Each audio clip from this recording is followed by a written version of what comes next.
आइए आज से हम पॉलिटी चालू करते हैं। पॉलिटी में हम जीरो लेवल से लेकर हाई लेवल तक का हर चीज़ पढ़ेंगे, जिससे आपके पेपर में कोई भी एग्ज़ाम दे पॉलिटी का, जिसमें आपका 2 से 3 नंबर आनी होती है पॉलिटी।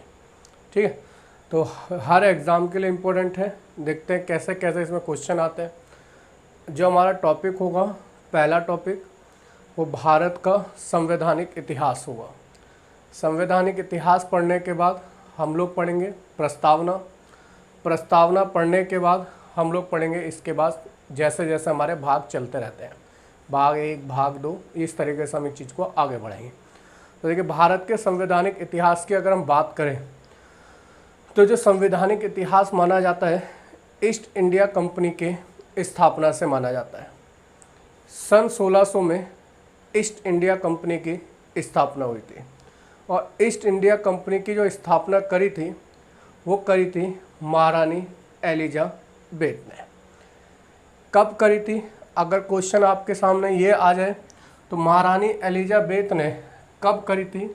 31 दिसंबर सन 1600 को ईस्ट इंडिया कंपनी की क्या करी थी? स्थापना। दूसरा क्वेश्चन ये बनता है, ईस्ट इंडिया कंपनी की स्थापना कहाँ पर हुई थी? तो ईस्ट इंडिया कंपनी की स्थापना कहाँ पर हुई थी? लंदन में। क्लियर सी बात। अगर तीसरा क्वेश्चन आपका ये बन सकता है, शुरुआत में ईस्ट इंडिया कंपनी का कार्यकाल कितने वर्षों के लिए रखा गया? तो शुरुआत में ईस्ट इंडिया कंपनी का कार्यकाल कितने वर्षों के लिए रखा गया था? 15 वर्षों के लिए। 15 वर्षों के लिए ईस्ट इंडिया कंपनी की स्थापना हुई थी, जो पूर्वी देशों के साथ व्यापार करेगी। अब ये जो ईस्ट इंडिया कंपनी थी, इसको जो देख रेख करता था वो कौन करता था? अगर हम उसकी बात करें तो एक गवर्नर और 24 अन्य सदस्य, जिसे गवर्नर और उसकी परिषद कहते हैं। आगे चलकर ईस्ट इंडिया कंपनी का धीरे धीरे कार्यकाल अनिश्चित समय तक के लिए बढ़ा दिया गया। ठीक है, तो वो आगे चलेंगे जब हम यूरोपीय कंपनियों का आगमन पढ़ेंगे तो उसमें बताएंगे कैसे कैसे ईस्ट इंडिया कंपनी ने अपना साम्राज्य बढ़ाया। मगर अभी हम पॉलिटी की नज़र से सिर्फ जितना इम्पोर्टेंट है हम उसके ऊपर बात करेंगे। तो यहाँ से 1600 के चार्टर एक्ट से आपको 4 बातें याद रखनी है। पहला, ईस्ट इंडिया कंपनी की स्थापना किसने करी? तो महारानी एलिजाबेथ ने। कितने वर्षों के लिए करी? 15 सालों के लिए। कहाँ पर करी? लंदन में। कब करी? 31 दिसंबर सन 1600 को। ईस्ट इंडिया कंपनी का देखरेख कौन करता था? गवर्नर और उसके 24 अन्य सदस्य, जिसे गवर्नर और उसकी परिषद कहते हैं। क्लियर सी बात। इसमें से आपको इतना याद रखना है। आगे अगर हम बात करें तो इम्पोर्टेंट आता है 1726 का चार्टर एक्ट। देखो, 1726 का जो चार्टर एक्ट होता है, इसकी अगर हम बात करें इसमें क्या इम्पोर्टेंस आती है, तो पहली बात जो आती है, क्या लिखा गया है? लिखा है कलकत्ता प्रेसिडेंसी, मद्रास प्रेसिडेंसी और बम्बई प्रेसिडेंसी पर कानून बनाने का जो काम करता था वो बोर्ड ऑफ डायरेक्टर करते थे। वही बोर्ड ऑफ डायरेक्टर भी मैंने आपको बताया, एक गवर्नर 24 अन्य सदस्य। मगर जब ये एक्ट आया तो इसके द्वारा कहा गया कि अब जो कानून बनाएगा तो वहीं पर जो प्रेसिडेंसी है वहीं का जो गवर्नर होगा और उसके जो 4 अन्य सदस्य होंगे वो कानून बनाएंगे। तो इसके द्वारा क्वेश्चन आता है, इस एक्ट के आने के बाद सारे कानून बनाने की शक्ति प्रेसिडेंसी और गवर्नर की परिषद को दे दिया गया। क्लियर सी बात, ये आपको याद रखना है। कोई डाउट तो नहीं? अगला पॉइंट ध्यान से समझना। दूसरा इसमें से आपको क्या याद रखना है? मुंबई और कोलकाता में नगर निगम की स्थापना हुई। तो ये क्वेश्चन आपसे पूछा गया था अभी हाल ही में पेपर में कि किस एक्ट के द्वारा मुंबई और कोलकाता में नगर निगम की स्थापना हुई? तो किस एक्ट के द्वारा? सन 1726 के एक्ट के द्वारा। ठीक है, 1726 के एक्ट के द्वारा नगर निगम की स्थापना हुई, और इसके जो नगर निगम की देखभाल का कार्य था वो किसको दिया गया? मेयर और एल्डरमैन नामक व्यक्ति को दिया गया। क्लियर सी बात। तो तो ये आपके दो एक्ट हो गए, पहला सन 1600 का एक्ट, दूसरा 1726 का एक्ट। इसके बाद हम जो अगला एक्ट पढ़ने वाले हैं वो हम पढ़ेंगे 1773 का रेगुलेटिंग एक्ट। तो ज़्यादातर बुकें जब आप पढ़ेंगे तो उसमें यहाँ से भारत के संवैधानिक इतिहास की शुरुआत होती है, मगर जो दो एक्ट मैंने पढ़ाए हैं वहाँ से भी आपके क्वेश्चन पूछे गए हैं। आगे अगर मैं बात करूँ 1773 का जो रेगुलेटिंग एक्ट आया था, तो सबसे पहले अगर हम बात करें ये रेगुलेटिंग शब्द का अर्थ क्या होता है, तो रेगुलेटिंग शब्द का अर्थ होता है संचालन। ठीक है, तो इस चीज़ का ध्यान रखना। आगे अगर हम बात करें जो 1773 का रेगुलेटिंग एक्ट आया था, क्वेश्चन आता है किस समिति की सिफारिश पर आया था। ध्यान रखना, मैं साथ के साथ आपको ये समझाता जा रहा हूँ कैसे क्वेश्चन बनता है और क्या क्वेश्चन बनेगा। तो 1773 का रेगुलेटिंग एक्ट जो आया था वो किस समिति के सिफारिश पर आया था, गुप्त समिति की सिफारिश पर आया था। और इस एक्ट को लेकर कौन आया था, तो ब्रिटेन का प्रधानमंत्री लॉर्ड नॉर्थ इस एक्ट को लेकर आया था। तो पहली चीज़ याद रखनी है, 1773 का रेगुलेटिंग एक्ट कौन लाया, लॉर्ड नॉर्थ। किसकी सिफारिश पर लाया, तो गुप्त समिति की सिफारिश पर लाया। दूसरे काम की अगर हम बात करें, ये पहली बार एक ऐसा दस्तावेज था जो लिखित था, मतलब उस अब की तक सबसे बोल के बात कम करते थे, अब की बार लिखित में कानून आया कि कंपनी कैसे शासन चलाएगी। तो क्वेश्चन अगर आ जाए कंपनी के शासन के लिए पहली बार लिखित संविधान प्रस्तुत कब किया गया, तो आंसर आता है 1773 के रेगुलेटिंग एक्ट के द्वारा। ठीक है, अगले अगर हम बात करें, जो बंगाल का गवर्नर होता था उसे तीनों प्रेसिडेंसी, जो तीनों प्रेसिडेंसी कौन कौन सी हो जाएंगी, बंगाल, मद्रास और बम्बई। ध्यान रखना, जो बंगाल का गवर्नर होता था उसे तीनों प्रेसिडेंसी कौन सी, बंगाल, मद्रास और बम्बई, तीनों का गवर्नर जनरल बना दिया गया। अब तीनों का गवर्नर जनरल बना दिया गया तो ये पेपर में क्वेश्चन आपका पूछ लिया जाता है।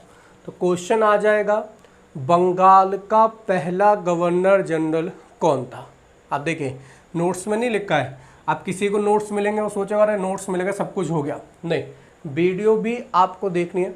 तो अगर क्वेश्चन आ जाए बंगाल का पहला गवर्नर जनरल कौन था, तो आंसर आता है वॉरेन हेस्टिंग। ध्यान रखना, वॉरेन हेस्टिंग बंगाल का पहला गवर्नर जनरल। तो यहाँ से ये भी पेपर में क्वेश्चन पूछा गया है, जब आपको भारत के गवर्नर जनरल वायसराय कराए जाएंगे तब ये भी चीज़ आपको बढ़ाई जाएगी कि इसके समय में क्या क्या काम हुआ था। क्लियर सी बात। आगे अगर हम बात करें, जो चौथा काम हुआ, जो बोर्ड ऑफ डायरेक्टर्स था जिसमें एक गवर्नर और 24 अन्य सदस्य थे, उनका कार्यकाल जो 1 वर्ष का होता था वो 1 वर्ष की जगह कितने वर्ष कर दिया गया, 4 वर्ष कर दिया गया। लेकिन प्रत्येक 1 साल में 1/4 सदस्य क्या लेते रहते थे, छुट्टी लेते रहते, मतलब हटते रहते थे। तो यहाँ पर ध्यान रखना, यहाँ पर लिख लेना, प्रत्येक वर्ष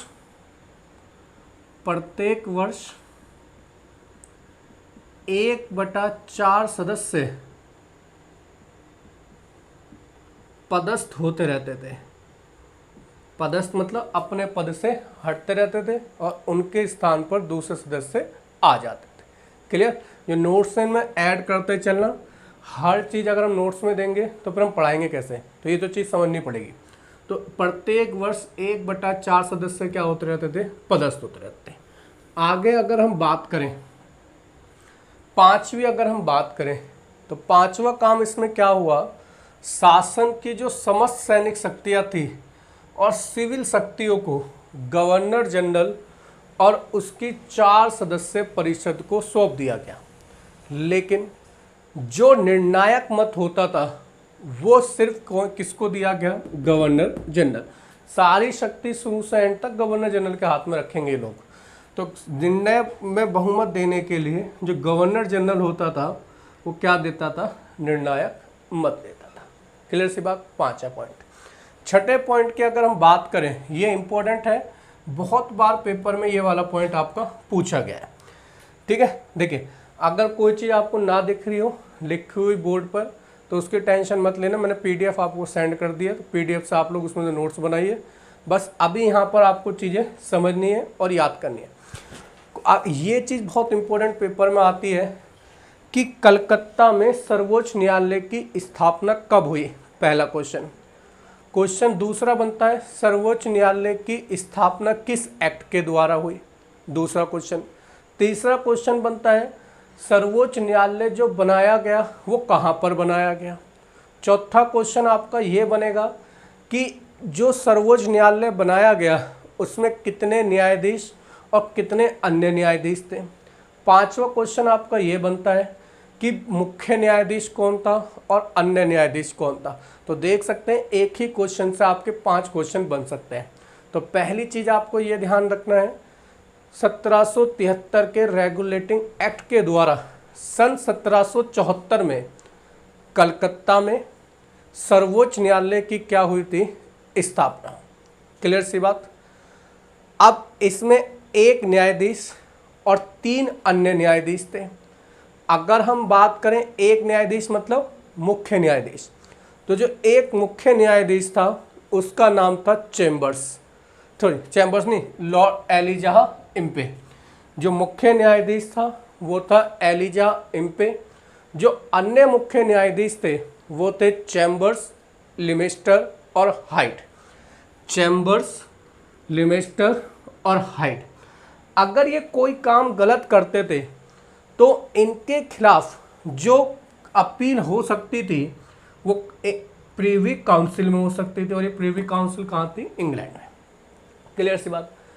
7वां काम की अगर हम बात करें, कंपनी के कर्मचारियों को बिना लाइसेंस प्राप्त किए व्यापार करने पर रोक लगा दी गई। तो ये 7 काम आपको याद रखने हैं 1773 के रेगुलेटिंग एक्ट से।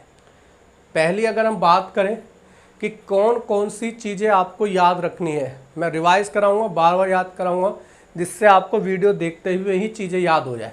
ठीक है, तो अगर मैं बात करूं, पहली चीज़ रेगुलेटिंग एक्ट में पहला बताया 1773 में, क्या बताया, कौन लेकर आया था, लॉर्ड नॉर्थ।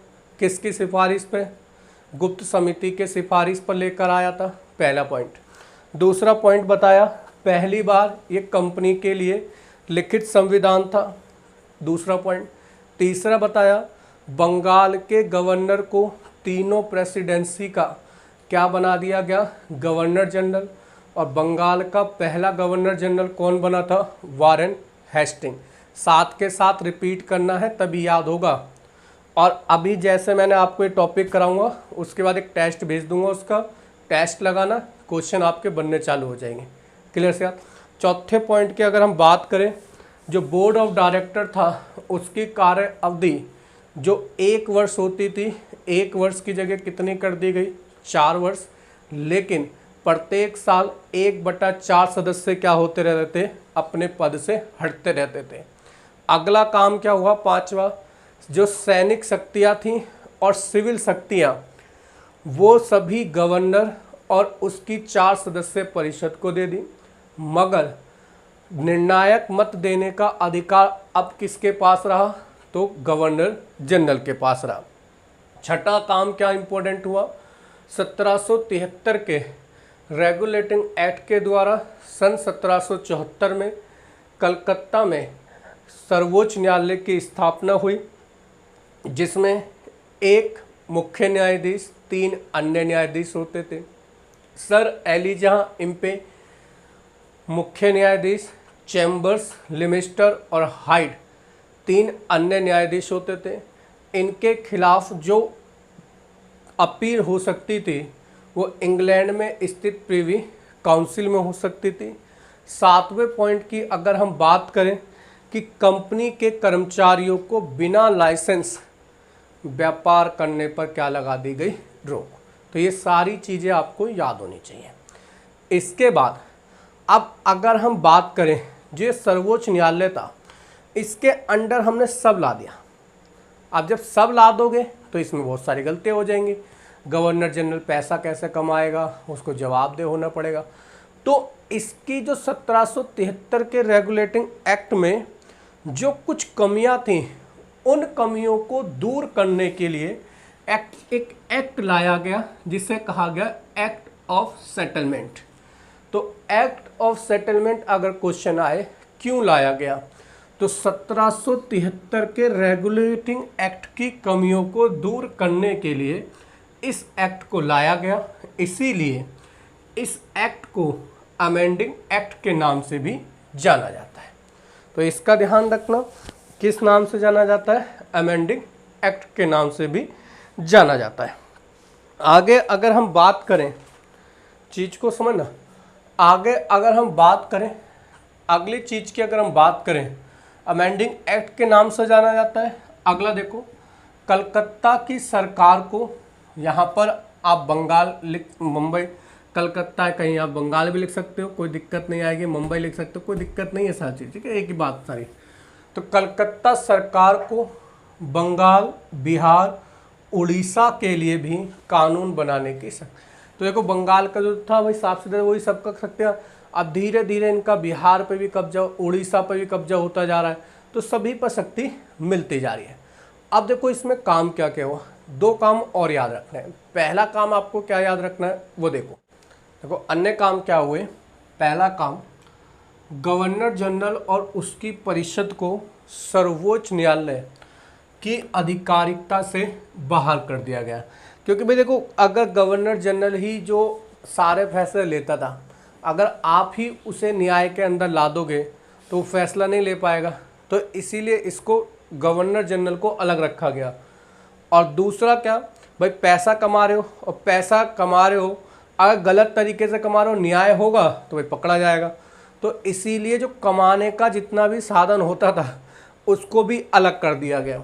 क्या कहा गया, भारतीय राजस्व से संबंधित आधिकारिकता को सर्वोच्च न्यायालय से बाहर। तो जो ये दो गलतियां हुई थी, बहुत सारी गलतियां हुई थी, उनको इस एक्ट के द्वारा क्या करा गया, खत्म किया गया। तो ध्यान रखना, 1773 के बाद कौन सा एक्ट आएगा, 1781 का। लोग पढ़ लेते हैं डायरेक्ट 1784 का। तो मैं आपको पूरा पढ़ा रहा हूँ, जो जो पेपर में बनता है एक बार पढ़ना है, बार बार पढ़ने से दिक्कत खत्म। तो 1773 के एक्ट के बाद आया 1781 का एक्ट, जिसे बोला जाता है एक्ट ऑफ सेटलमेंट, जिसे अमेंडिंग एक्ट भी कहा जाता है। क्यों आया था, रेगुलेटिंग एक्ट की कमियों को दूर करने के लिए आया था। और इसमें काम क्या क्या हुआ, तो पहला काम की अगर हम बात करें, कलकत्ता की सरकार को बिहार, उड़ीसा सब पर अधिकार करने का अधिकार मिल गया। तो जो इम्पोर्टेंट काम है, दो काम हुए, गवर्नर जनरल और उसकी परिषद को सर्वोच्च न्यायालय की आधिकारिकता से बाहर रखा गया, और राजस्व से संबंधित मामलों को सर्वोच्च न्यायालय की आधिकारिकता से बाहर रख दिया गया। इसके बाद अगर हम बात करें, देखो एक चीज़ और ध्यान रखना, अगला एक्ट क्या आया, तो अगला एक्ट आता है आपका 1784 का पिट्स इंडिया एक्ट। 1784 का पिट्स इंडिया एक्ट। देखिए अगले एक्ट की अगर हम बात करें तो अगला एक्ट आया 1784 में, जिसे कहा गया पिट्स इंडिया एक्ट। अब देखो जो ये एक्ट आ रहे थे, अगर हम इनकी बात करें, ये एक्ट आ क्यों रहे थे, तो ये एक्ट इसलिए आ रहे थे, धीरे धीरे जो ईस्ट इंडिया कंपनी, जिसका अब किसी पर अधिकार नहीं हो पा रहा था, मतलब ईस्ट इंडिया कंपनी पर किसी का अधिकार नहीं हो पा रहा था, उस पर जो ब्रिटेन के राजा रानी थे वो धीरे धीरे अधिकार कर रहे थे, जिससे हमारे हैंडल आते रहे। इसीलिए कानून आ रहे थे। भाई कानून आते क्यों हैं, कि आपको हैंडल करने के लिए, वही चीज़ है। तो कानून इसीलिए आ रहे थे। अब हुआ क्या, जो 1784 का पिट्स इंडिया एक्ट हुआ, इसमें क्या करा गया, जो कंपनी के व्यापारिक और राजनीतिक कामों को अलग कर दिया गया। इसको मत देखिए क्या लिखा है, पीछे नहीं लिखा, वो सब चीज़ आपको मैं समझाता जा रहा हूँ, नोट्स आपको दे रखे हैं, उसमें टेंशन मत लो, बस आपको चीज़ समझनी है।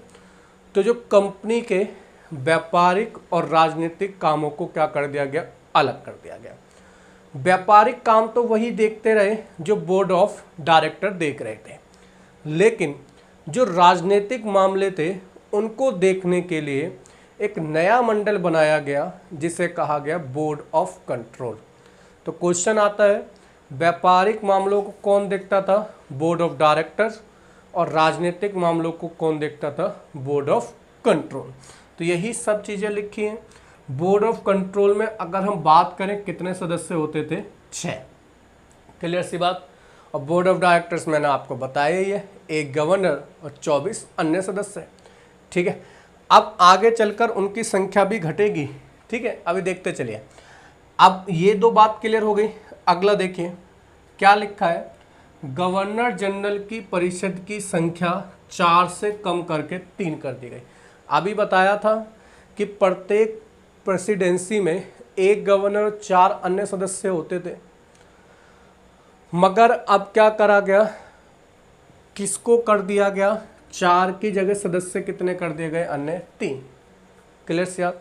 आगे अगर हम बात करें, जो जो इंग्लैंड जो कंपनी के कर्मचारी थे, अंग्रेज अधिकारी थे, उन पर मुकदमा चलाने के लिए इंग्लैंड में एक कोर्ट की क्या की गई? स्थापना की गई। ठीक। और अगला देखो लास्ट पॉइंट क्या आता है, कंपनी के कर्मचारियों को उपहार लेने पर क्या लगाया गया? प्रतिबंध लगाया गया। क्लियर से यार। पर उपहार कह सकते हो, रिश्वत कह सकते हो, दोनों बात एक ही है। अगला क्या हुआ, अगर किसी गवर्नर को किसी देशी राजा से या तो युद्ध करना है या संधि करनी है तो बोर्ड ऑफ डायरेक्टर्स से क्या लेनी पड़ेगी? सलाह। ये अनिवार्य कर दिया गया। तो ये चीज़ का याद रखना। अगले की अगर हम बात करें, जो 1784 का एक्ट आया था, इससे पहले 2 एक्ट और आए, जिस एक एक्ट को बोला जाता है डंडास अधिनियम। एक एक्ट को क्या बोला जाता है? डंडास अधिनियम 1783 में। इसको लेकर कौन आए थे? तो लॉर्ड नॉर्थ लेकर आए थे। और अगला इसी के ठीक बाद 1784 में फॉक्स का अधिनियम आया। अब हुआ क्या, ये जो लॉर्ड नॉर्थ और फॉक्स की गठबंधन की सरकार चलती थी, अब दोनों ही बिल लेकर आए अलग अलग, और ये दोनों ही बिल क्या हो गए? फेल हो गए, जिसके कारण पूरी जो सरकार चलती थी उसने अपना क्या दे दिया? इस्तीफा। तो पहली बार किसी भारतीय मुद्दे पर एक अंग्रेजी सरकार के पतन का ये अंतिम और पहला दृष्टांत है। ठीक है, तो ये चीज़ का ध्यान रखना। अगर हम बात करें, क्वेश्चन आता है जो ये अधिनियम आया था इसका टाइटल क्या था? तो इसका टाइटल ध्यान रखना, इस अधिनियम के द्वारा जो टाइटल रखा गया वो रखा गया भारतीय राज्य क्षेत्र पर ब्रिटिश ताज के स्वामित्व का दावा करता था। जो ये आया था एक्ट, ये किसका दावा करता था? कि जो भारतीय राज्य क्षेत्र हैं उन पर ब्रिटिश राज का क्या है? अधिकार है। और इसका टाइटल क्या था? तो भारत में ब्रिटिश अधिकार अधीन क्षेत्र। क्लियर सी बात। तो 1784 के एक्ट में आपको चीज़ें पता चल गई होंगी क्या क्या याद रखनी है। क्लियर सी बात। अगर मैं एक बार रिपीट करूं क्या क्या चीज़ें याद रखनी है, तो 1784 के एक्ट में तो पहली चीज़ अगर हम बात करें, पहला काम, कंपनी के व्यापारिक और राजनीतिक कामों को क्या कर दिया गया? अलग। व्यापारिक काम किसको दे दिए गए? बोर्ड ऑफ डायरेक्टर्स को। राजनीतिक मामले किसको दे दिए गए? बोर्ड ऑफ कंट्रोल को। बोर्ड ऑफ कंट्रोल में कितने सदस्य होते थे? तो 6। इसके अलावा अगर हम बात करें, जो राज्यों में गवर्नर और उसकी परिषद मतलब 4 सदस्य होते थे, उनको घटाकर कितने कर दिए गए? 3 कर दिए गए। आगे अगर हम बात करें, इंग्लैंड में स्थित भारत में स्थित जो कंपनी के कर्मचारी होते थे, वो अगर गलत काम करेंगे तो उन पर कानून लगाने के लिए एक नया कोड बनाया गया इंग्लैंड में। ठीक है, इंग्लैंड में बनाया गया मुकदमा चलाने के लिए। अगला अगर हम बात करें, कंपनी के कर्मचारियों को उपहार लेने पर क्या लगाया गया, प्रतिबंध लगाया गया। अगला काम क्या हुआ, अगर गवर्नर को किसी राजा के साथ कोई संधि या युद्ध करना है तो बोर्ड ऑफ डायरेक्टर से क्या लेनी पड़ेगी, सलाह लेनी पड़ेगी। अगला काम क्या हुआ, अगर हम बात करें कि रेगुलेटिंग एक्ट के दोषों को दूर करने के लिए इससे पहले अधिनियम आने की बात हो रही थी। कौन कौन सा अधिनियम आने की बात हो रही थी और कब हो रही थी, तो 1783 में हो रही थी। ठीक है, 1783 में कौन कौन सा अधिनियम आने की बात हो रही थी, डंडास अधिनियम और फॉक्स अधिनियम। डंडास अधिनियम कौन लाया था, लॉर्ड नॉर्थ, और फॉक्स अधिनियम फॉक्स लाया था। लॉर्ड नॉर्थ और फॉक्स की क्या चलती थी, गठबंधन की सरकार। दोनों ही बिल फेल हो गए, जिसके कारण सरकार को क्या देना पड़ा, इस्तीफा। और ये पहला दृष्टांत था जब किसी भारतीय मुद्दे पर किसी ब्रिटिश सरकार को क्या देना पड़ा था, इस्तीफा देना पड़ा था। और अगर हम आगे इसकी बात करें, जो ये एक्ट आया था इसका शीर्षक था भारत में ब्रिटिश अधिकार अधीन क्षेत्र। तो 1784 का एक्ट भी आपका ख़त्म हो चुका है।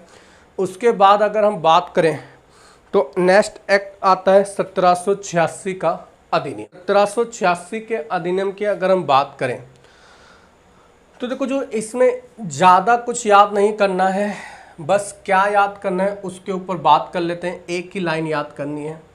इस अधिनियम के द्वारा गवर्नर जनरल को विशेष परिस्थितियों में, मैंने बताया गवर्नर जनरल को हमेशा शक्ति दे रखी थी ज़्यादा, तो गवर्नर जनरल को विशेष परिस्थितियों में अपने परिषद के निर्णय को निरस्त करने की शक्ति दे दी गई और उसको क्या बना दिया गया, सेनापति बना दिया गया।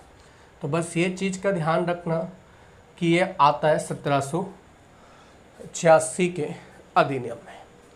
इसके बाद अगर हम बात करें, नेक्स्ट आता है 1793 का चार्टर एक्ट। 1793 के अगर हम चार्टर एक्ट की बात करें तो इसमें से भी आपको एक चीज़ याद रखनी है। वो क्या याद रखनी है, बोर्ड ऑफ कंट्रोल को अब जो वेतन था वो भारतीय राजस्व से दिया जाने लगा। बस ये चीज़ आपको याद रखनी है, जो इम्पोर्टेंट है वही चीज़ आपको मेन याद रखनी है। इसके बाद आता है 1813 का अधिनियम। यहाँ से बहुत ज़्यादा क्वेश्चन आपके पेपर में पूछे जाते हैं इस अधिनियम से। देखो, 1813 के अधिनियम की बात करें तो यहाँ पर एक बात कही गई। पहली बात क्या कही गई उसके ऊपर बात करते हैं। ईसाई मिशनरी को भारत में धर्म प्रचार की क्या दी गई, स्वतंत्रता दी गई। ईसाई मिशनरी कौन, जो ईसाई धर्म का क्या करते हैं, प्रचार। कहा गया ईसाई धर्म का प्रचार करो। कभी कभी क्वेश्चन आता है ईस्ट इंडिया कंपनी का भारत में आने का उद्देश्य क्या था, तो एक उद्देश्य ये भी था कि भारत में ईसाई धर्म का प्रचार करना। ठीक है, तो ये भी ध्यान रखना। दूसरा अगर हम बात करें, दूसरा इम्पोर्टेंट काम क्या हुआ, तो कंपनी के व्यापारिक एकाधिकार को समाप्त कर दिया गया। इसका मतलब समझना, कंपनी के व्यापारिक एकाधिकार को समाप्त कर दिया। इसका मतलब क्या है कि जो कंपनी भारत में केवल ब्रिटिश इंडिया कंपनी ही व्यापार करती थी, उसको कह दिया गया कि भाई अब तुम्हारे अलावा भी अन्य लोग भी क्या कर सकते हैं, ब्रिटिश लोग व्यापार कर सकते हैं। क्लियर। लेकिन एक छूट दी गई कि आप चाय के व्यापार को पूर्वी देश और चीनी देश, चीन के साथ 20 वर्षों तक क्या रख सकते हो, जारी रखोगे। क्लियर सी बात। तो ये कंडीशन के साथ काम आगे बढ़ाया गया। अब देखो, अगर हम बात करें, धीरे धीरे कंपनी का देखो हटाते जा रहे हैं, तो साफ सीधी बात है काम किससे लेंगे, भारतीयों से। अगर भारतीयों से काम लेंगे तो भारतीयों को कुछ सिखाना तो पड़ेगा।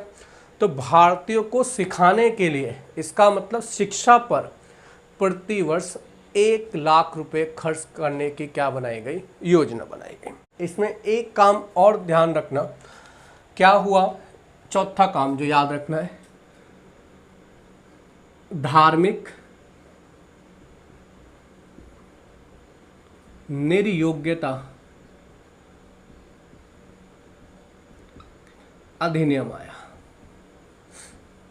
धार्मिक निर्योग्यता अधिनियम लेकर आए इस एक्ट के द्वारा। अब धार्मिक निर्योग्यता अधिनियम लेकर आए, इसका मतलब क्या था? इसमें कहा गया यदि किसी पुत्र के पिता का देहांत हो जाता है तो उसके पुत्र को उसकी पिता की संपत्ति तब मिलेगी जब वो ईसाई धर्म अपना लेगा। ठीक है। अभी अगर क्वेश्चन ये आ जाए कि धार्मिक निर्योग्यता अधिनियम किसकी सोच पर आधारित था, तो ये आधारित था शाहजहां की सोच पर। शाहजहां ने भी एक ऐसा ही नियम बना रखा था कि यदि किसी के पिता की मृत्यु हो जाती है तो उसे पिता की संपत्ति तब मिलेगी जब वो इस्लाम धर्म अपना लेगा। ठीक है। तो एक चीज़ का ध्यान रखना, अगर क्वेश्चन आता है कट्टर तरीके से अगर बात करें इस्लाम धर्म का प्रचार कौन करता था, तो औरंगजेब, मगर गुप्त तरीकों से शाहजहां बहुत ज़्यादा प्रचार करता था। ठीक है। तो इस चीज़ का ध्यान रखना, यह आपके पेपर में पूछ लिया जाता है। आगे अगर हम बात करें 1833 का एक्ट जो आता है, तो ये चीज़ आपको समझ में आ गई होगी। एक बार रिपीट कर देते हैं क्या क्या काम हुआ। मैं हर एक्ट रिपीट इसीलिए कर रहा हूँ कि जिससे आप पहले समझो फिर उसको दिमाग में रिवाइज करो। तो पहले अगर हम बात करें 1813 के अधिनियम में पहला काम, ईसाई मिशनरियों को धर्म प्रचार की क्या दी गई? स्वतंत्रता दी गई। दूसरा काम, कंपनी के जो व्यापारिक एकाधिकार था उसको समाप्त कर दिया गया। एक चीज़ का ध्यान रखना, यहाँ से क्वेश्चन इस तरह पूछा जाएगा, कंपनी के आंशिक रूप से व्यापार को कब खत्म किया गया? ध्यान रखना, अगर आंशिक आ रहा है तो 1813 का अधिनियम आता है, और क्वेश्चन आ जाए कंपनी के व्यापार पर से पूर्ण अधिकार कब खत्म किया गया, तो 1833 का एक्ट आता है। ध्यान रखना, दोनों चीज़ों में लैंग्वेज में कंफ्यूज हो जाओगे। तो आंशिक रूप से कब खत्म किया गया? 1813 में। लेकिन चाय के व्यापार को पूर्वी देश और चीन के साथ 20 वर्षों तक जारी रखा गया। अगला, भारतीयों की शिक्षा पर प्रति साल हर साल 1 लाख रुपए खर्च करने का प्रावधान किया गया। और एक बिल आया, धार्मिक निर्योग्यता अधिनियम, जिसके तहत पिता की मृत्यु के बाद पुत्र को संपत्ति तब मिलेगी जब वो ईसाई धर्म अपना लेगा। क्लियर सी बात। इसके बाद अगर हम बात करें, अगला अधिनियम आता है 1833 का चार्टर एक्ट। देखो चार्टर एक्ट की बात करें, चार्टर एक्ट है क्या? तो ये कुछ नहीं है, जो 20-20 साल बाद आ रहे हैं ना उन्हें चार्टर एक्ट कह रहे हैं। ठीक है। आगे अगर हम बात करें 1833 के चार्टर एक्ट की अगर हम बात करें, तो इसमें क्या कहा गया कि बंगाल के गवर्नर को, जो बंगाल का गवर्नर जनरल था, उसको पूरे भारत का क्या बना दिया गया? Governor general. इसका मतलब अब पूरे भारत का जो शासन चलाएगा वो सिर्फ एक व्यक्ति चलाएगा, भारत का गवर्नर जनरल। और वही किसका गवर्नर जनरल था? बंगाल का गवर्नर जनरल। इसका मतलब हम ये कह सकते हैं कि देश की शासन प्रणाली का केंद्रीयकरण किया गया। केंद्रीकरण को इंग्लिश में कहते हैं सेंट्रलाइजेशन, मतलब एक ही जगह से अब सभी जगह का कानून चलेगा। क्लियर सी बात। अगला, गवर्नर जनरल की परिषद द्वारा जो कानून होते थे उन्हें अब क्या कहा गया? अधिनियम। क्लियर सी बात। दूसरा, या पहले विनियम कहा जाता था, अब क्या कहा जा रहा है? अधिनियम। दूसरा काम। दूसरा, अब देखो गवर्नर जनरल और उसकी परिषद में कितने सदस्य थे? एक गवर्नर और 3 बचे थे। अब एक चौथा सदस्य जोड़ा जाएगा, वो कौन होगा? विधि सदस्य। विधिक मतलब जो लॉयर होगा। तो विधिक सदस्य के रूप में चौथा सदस्य जोड़ा गया। क्लियर सी बात। आगे अगर हम बात करें, इसी एक्ट के द्वारा 1834 में लॉर्ड मैकाले की अध्यक्षता में 4 सदस्य विधि आयोग की क्या की गई? स्थापना। लॉर्ड मैकाले की अध्यक्षता में विधि आयोग की क्या की गई? स्थापना की गई। इसके अलावा काम क्या हुआ, दास प्रथा को समाप्त करने की बात की गई। पूरी तरह से दास प्रथा को ख़त्म करा था लॉर्ड एलन बरो ने, पूरी तरह से दास प्रथा को ख़त्म करा था लॉर्ड एलन बरो ने। क्लियर सी बात। छठा, इसमें काम क्या हुआ, अधिनियम की धारा 87 के द्वारा कंपनी में कोई भी पद धर्म, जाति, मूल वंश के आधार पर कोई भेदभाव नहीं किया जाएगा। तो क्वेश्चन आ जाए, सरकारी नौकरी मतलब जो ब्रिटिश कंपनी में नौकरी कर रहे थे उनको भेदभाव को ख़त्म कब किया गया, तो 1833 के एक्ट में ख़त्म किया गया। क्लियर सी बात। और गवर्नर जनरल को पूरे देश के लिए एक ही बजट बनाने का अधिकार दिया गया। जब पूरे देश को एक ही व्यक्ति संचालन कर रहा तो एक ही व्यक्ति बनाएगा। क्लियर सी बात। ये चीज़ मैं आपको बता ही चुका हूँ कि 1833 के राजलेख से पूर्व निर्मित विधियों को विनियम कहा जाता था, जबकि इस अधिनियम के बाद जो विधियाँ बनाई गई उन्हें क्या कहा गया, अधिनियम कहा गया। क्लियर सी बात। एक क्वेश्चन और ध्यान रखना, क्वेश्चन आता है स्वतंत्रता के बाद भारत में पहला विधि आयोग कब बना। तो स्वतंत्रता के बाद पहला विधि आयोग 1955 में बना। किसकी अध्यक्षता में बना, तो MC सीतलवाड़। और ये MC सीतलवाड़, अगर हम इसके ऊपर बात करें कि हमने 1833 के अधिनियम में क्या क्या पढ़ा, तो 1833 के अधिनियम में हमने क्या क्या पढ़ा, तो उसके ऊपर बात करें। पहला, बंगाल के गवर्नर को पूरे भारत का क्या बना दिया गया, गवर्नर जनरल बना दिया गया। पहली बात, जब पूरे भारत का गवर्नर जनरल बना दिया तो एक ही व्यक्ति हो गया जो सारा संचालन देखेगा। इसका मतलब भारत में केंद्रीयकरण किया गया। दूसरा, जो ये अब कानून बनाते थे उसे विनियम ना कहकर क्या कहा जाता था, अधिनियम कहा जाता था। तीसरा काम, गवर्नर जनरल की परिषद में एक चौथा सदस्य जोड़ा गया, जो कौन होता था, विधिक सदस्य।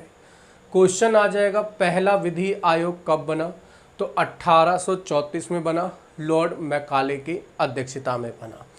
इसी अधिनियम के द्वारा दास प्रथा को कानून के विरुद्ध घोषित किया गया और 1843 में लॉर्ड एलन बरो ने दास प्रथा को पूरी तरह ख़त्म करा।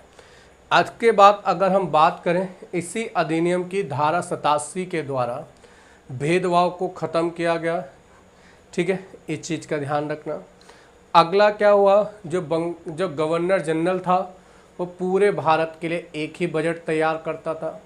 अगली चीज़ हमने क्या पढ़ी, स्वतंत्रता के बाद भारत का पहला विधि आयोग कब बना, 1955 में। किसकी अध्यक्षता में बना, MC सीतलवाड़। और MC सीतलवाड़ पहले क्या थे, भारत के महान्यायवादी थे। आगे अगर हम बात करें, अगला अधिनियम आता है 1853 का चार्टर एक्ट। देखो एक चीज़ का और ध्यान रखना, 1833 में, इसी में ईस्ट इंडिया कंपनी का व्यापार से पूर्ण अधिकार समाप्त हो गया। क्योंकि मैंने बताया ना 20 वर्षों के बाद, तो 1813 के 1833 में एक्ट आ रहा है। तो 1833 के एक्ट के द्वारा ब्रिटिश ईस्ट इंडिया कंपनी का व्यापार पर से पूर्ण अधिकार समाप्त कर दिया गया। अब इससे कहा गया तुम सिर्फ क्या करो, राजनीति। क्लियर सी बात। 1853 के एक्ट की अगर हम बात करें, अब राजनीति करोगे मतलब कानून संभालोगे, तो विधायी जो कार्य होते थे, जो काम करने का काम होता था, विधि निर्माण, तो विधायी कार्यों को प्रशासनिक कार्यों से अलग किया गया। कानूनी कार्यों को प्रशासनिक कार्यों से क्या करा गया, अलग किया गया। और विधि निर्माण के लिए भारत में एक अलग से 12 सदस्यीय विधान परिषद की स्थापना की गई। क्लियर। तो विधान परिषद की स्थापना किस अधिनियम के द्वारा की गई, तो 1853 के चार्टर एक्ट के द्वारा। इसमें क्या करा गया, जो विभिन्न क्षेत्रों और प्रांत के लोगों को शामिल किया गया। सर्वप्रथम क्षेत्रीय प्रतिनिधित्व का सिद्धांत लागू किया गया। तो ये क्वेश्चन आ जाता है, सर्वप्रथम क्षेत्रीय प्रतिनिधित्व का सिद्धांत कब लागू किया गया? तो 1853 के एक्ट के द्वारा। क्लियर सी बात। तो ये ध्यान रखना, विधान परिषद की स्थापना 1853 के एक्ट के द्वारा। आगे अगर हम बात करें, बंगाल के प्रशासनिक कार्यों के लिए एक अलग से लेफ्टिनेंट गवर्नर नियुक्त किया गया। विधि सदस्य को गवर्नर और जनरल की सदस्य का पूर्ण सदस्य बना दिया। गवर्नर जनरल और उसकी परिषद का पूर्ण सदस्य बना दिया गया। क्लियर सी बात। चौथा काम क्या हुआ, कंपनी के कर्मचारियों को जो नाम के तौर पर, जैसे मैंने बोल दिया भाई इसको भर्ती कर लो तो उसको भर्ती कर लिया, इसको हटाकर अब क्या होने लगी, प्रतियोगिता परीक्षा। तो क्वेश्चन हो जाएगा, कंपनी के कर्मचारियों के लिए प्रतियोगिता परीक्षा कब से होनी चालू हुई? तो आंसर आएगा 1853 के एक्ट से। क्लियर। इसके अलावा जो निदेशक मंडल होता था, बोर्ड ऑफ डायरेक्टर, उसके सदस्य जो 24 होते थे, उनकी संख्या घटाकर कितनी कर दी गई? 18 कर दी गई। क्लियर सी बात। और ये अंतिम क्या था? Charter act. तो 1853 के एक्ट में आपको 6 बातें याद रखनी है। पहली बात, विधायी कार्यों को प्रशासनिक कार्यों से अलग किया गया। विधि निर्माण के लिए 12 सदस्य विधान परिषद का निर्माण किया गया। इसमें क्षेत्रीय प्रतिनिधित्व को बढ़ावा दिया गया।